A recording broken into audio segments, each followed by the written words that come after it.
అసలు ఎందుకు బక్తియార్ ఖిల్జీ ఈ నలంద యూనివర్సిటీపై దాడి చేశాడు? పార్ట్ 1 చూడకపోతే ఇక్కడ లింక్ పెట్టాను చూడండి. బక్తియార్ ఖిల్జీకి ఆ కాలంలోనే అతి ప్రమాదకరమైన వ్యాధి సోకింది. అదే సమయంలో ఒక వ్యక్తి ఈ ఖిల్జీ దగ్గరికి వచ్చి నలంద యూనివర్సిటీ ప్రిన్సిపల్ అయిన రాహుల్ శ్రీ భద్ర అతను ఎటువంటి వ్యాధినైనా నయం చేయగలుగుతాడని ఒకసారి అతన్ని పిలిపిద్దామని బక్తియార్ ఖిల్జీకి చెప్తాడు.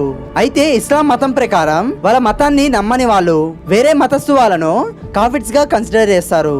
ఆ సమయంలో ఈ బక్తియార్ ఖిల్జీ రాహుల్ సి భద్ర పేరు వినగానే అదేంటి, అతను మన మతస్థుడే కాదు, ఒక కాఫీర్ చేత నేను వైద్యం తీసుకోనని రిజెక్ట్ చేస్తాడు.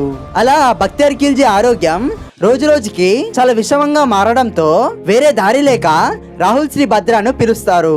అతను ఖిల్జీ ఆరోగ్యాన్ని పూర్తిగా పరిశీలించి మీరు కొన్ని మూలికలు వాడాలని చెప్తాడు. కానీ ఇస్లాం మతానికి చెందిన ఈ ఖిల్జీ నేను నీ చేతితో ఇచ్చిన ఏ మెడిసిన్ నేను వేసుకోనని డైరెక్ట్ గా చెప్పేస్తాడు. బక్తియార్ ఖిల్జీ ఈ కండిషన్ పెట్టినా సరే రాహుల్ శ్రీ భద్ర ఎంతో కాన్ఫిడెన్స్ గా మీ ఆరోగ్యం త్వరలోనే నయమవుతుందని చెప్పి అక్కడ నుంచి బయలుదేరతాడు. అలా బక్తియార్ ఖిల్జీ యొక్క ఆరోగ్యం త్వరలోనే నయమవుతుంది. అది ఎలా అంటే రాహుల్ శ్రీ భద్ర ఒక ఖురాన్ పుస్తకం తీసుకున్నాడు. ఆ ఖురాన్ పుస్తకం పేజీల పైన మెడిసిన్ ని పూసాడు. అదే ఖురాన్ తీసుకొని ఖిల్జీకి ఇచ్చి రోజు కొన్ని పేజీలు చదవమని ఇస్తాడు. ఖిల్జీ ఎలాగో ఇస్లాం మతానికి చెందినవాడే కాబట్టి రాహుల్ శ్రీ భద్ర చెప్పిన విధంగానే రోజు ఆ ఖురాన్ పుస్తకాన్ని తీసుకొని ఆ పేజీల పైన చెయ్యి పెట్టి మరి పుస్తకాన్ని చదివాడు.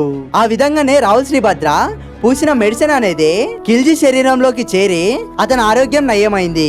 కానీ బక్తియార్ ఖిల్జీ అతని ఆరోగ్యం నయమైందని చెప్పి సంతోషించకుండా ఈ హిందువుల దగ్గర మా ముస్లిం కంటే ఎక్కువగా నాలెడ్జ్ ఉందని చెప్పి నలంద యూనివర్సిటీపై ధ్వంసం చేయడానికి సిద్ధమయ్యాడు.